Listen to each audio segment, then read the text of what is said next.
Assalamualaikum warahmatullahi wabarakatuh. Nama saya Ahmad Mujahid, NIM 18 10210032. Saya di sini akan mempresentasikan atau review jurnal, yaitu jurnal dari Lahjah Arabiyah yang sudah ditampilkan pendahuluan tadi. Di sini saya memenuhi tugas mata kuliah desain materi pembelajaran bahasa Arab yang diampu oleh Ibu Muflihah, Sarjana Sastra MA. Langsung saja, di sini saya mengambil judul penggunaan strategi mind mapping dalam pembelajaran kosakata bahasa Arab. Diambil dari jurnal Lahjah Arabi, jurnal bahasa Arab dan pendidikan bahasa Arab, arsip nomor 2, volume 2 nomor 1 tahun 2001 bulan Januari. Ditulis oleh Sofatul Fuadah, Fakultas Tarbiyah Universitas Ibrahim Situbondo. Di sini makalah ada 9 halaman, di halaman 30 sampai 39. Penggunaan strategi mind mapping dalam pembelajaran kosakata bahasa Arab. Ya, seperti tadi, penelitian ini ada di SMP Alam Banyuwangi, yang mana SMP Alam Banyuwangi adalah SMP yang menerapkan bahasa sehari-harinya adalah bahasa Arab dan bahasa Inggris. Di dalam penggunaan strategi mind mapping di sini, Sofatul Fuadah, sang peneliti, berinisiasi melatar belakangi, yaitu kenapa meneliti ini, karena di dalam SMP Alam Banyuwangi di situ banyak menggunakan metode-metode dalam pembelajaran kosakata bahasa Arab. Tapi di sini dia menggunakan metode penelitian ini, menggunakan jenis penelitian pendekatan kuantitatif deskriptif. Dan seperti tadi yang saya jelaskan, penelitian ini mengambil lokasi di kelas SMP Ma'had Alam Banyuwangi. Dalam pengumuman makna di sini, beliau menggunakan teknik observasi, wawancara, dan dokumenter. Oke, langsung saja. Dalam penelitian masalah mind mapping, sudah banyak penelitian oleh peneliti-peneliti yang sudah. Salah satunya adalah penelitian dari Ikhwan Nur Rois tentang penggunaan mind mapping dalam pembelajaran bahasa Arab tingkat mutakodimi. Nah, di SMP ini ada tingkat pemula. Apakah bisa mind mapping itu di tingkat pemula?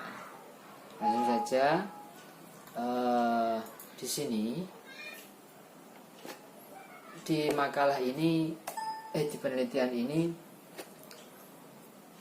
pertama menjelaskan yaitu masalah apa itu mind mapping. Mind mapping secara sederhana yaitu peta pikiran, yang mana sebagai pemahaman yang gamblang itu bisa dibedakan disandingkan dengan catatan biasa. Kalau catatan bisa hanya berupa tulisan, kalau mind mapping itu berupa tulisan, tapi bergaris, ada garis-garisnya, ada simbol-simbolnya, ada gambar-gambarnya, dan ada warna-warnanya, yang mana satu tulisan atau satu gambar itu bercabang-cabang. Kenapa begitu? Kenapa? Yang kedua yaitu hanya memiliki satu warna. Kalau catatan mind mapping memiliki banyak warna. Kalau catatan biasa melibatkan otak kiri saja karena hanya berbentuk tulisan. Kalau mind mapping memadukan antara kotak kanan dan otak kiri, yang mana otak kiri itu catatan, huruf saja, yang otak kanan itu menangkap gambar, warna, dan sebagainya. Sebelumnya SMP di sini, SMP Alam Banyuwangi ini menerapkan metode-metode selain mind mapping. Setelah evaluasi hasil-hasil setelah tes itu, hasil-hasil tidak memuaskan, barulah menggunakan metode mind mapping. Sebagaimana peneliti mewawancarai salah satu guru yang gurunya mengatakan kalau berkat setelah diajari strategi mind mapping ini, penguasaan kosakata anak-anak SMP Banyuwangi, Alam Banyuwangi ini meningkat. Yang asalnya rata-rata nilainya 50, setelah strategi mind mapping bernilai 8575. Oke. Di dalam penelitian ini dijelaskan apa itu mind mapping yang tadi sudah saya jelaskan dibandingkan dengan catatan biasa. Yang kedua yaitu langkah-langkahnya, yang mana hanya membutuhkan spidol berwarna tentunya, karena tadi yang berwarna, terus kertas, itu saja. Dalam penelitian ini juga ada strateginya, disebutkan strateginya, yaitu guru menyampaikan seperti biasa. Contohnya di dalam ini ada bab bed, rumah, kosakata rumah dibacakan, dan setelah itu siswa dikelompokkan menjadi 3 kelompok atau 2 kelompok. Lalu disuruh diskusi dan disuruh untuk membuat catatan-catatan kecil. Setelah itu guru memanggil dan untuk mempresentasikan si kelompok itu, lalu kesimpulan penutup gitu. Yang kedua, makna pembelajaran kosakata. Di dalam pembelajaran bahasa Arab, kosakata itu sangat urgent, di mana keterampilan berbahasa itu kan ada 4: maharul istima', kalam, qiraah, dan kitabah. Nah, keempat kemahiran itu membutuhkan penguasaan kosakata atau ungkapan-ungkapan sederhana, ibroh, yang mana siswa itu bisa berkomunikasi, karena ini pembelajaran bahasa. Dikatakan dalam penelitian itu begitu.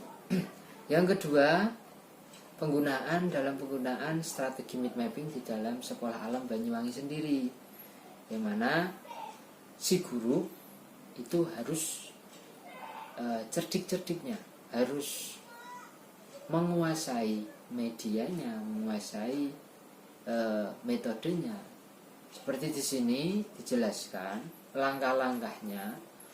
Di sini penelitiannya, guru menyampaikan kompetensi yang ingin dicapai apa, terus guru melakukan persepsi, maksudnya mutolaah sebelumnya apa, bab apa, terus baru membahas apa temanya.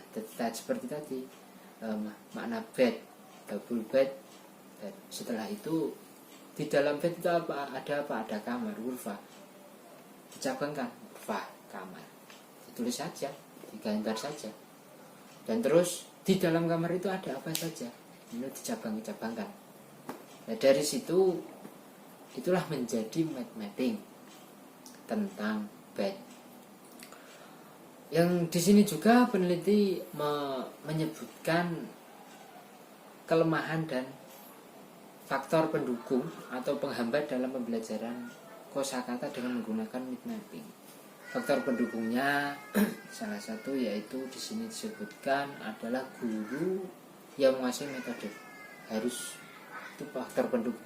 Yang kedua yaitu sarana dan prasarana, lingkungan. Ketiga, keempat adalah komitmen siswanya. Jika guru sudah menguasai, sudah hebat, kalau siswanya tidak bersemangat, tidak ada komitmen, ya itu nggak bisa.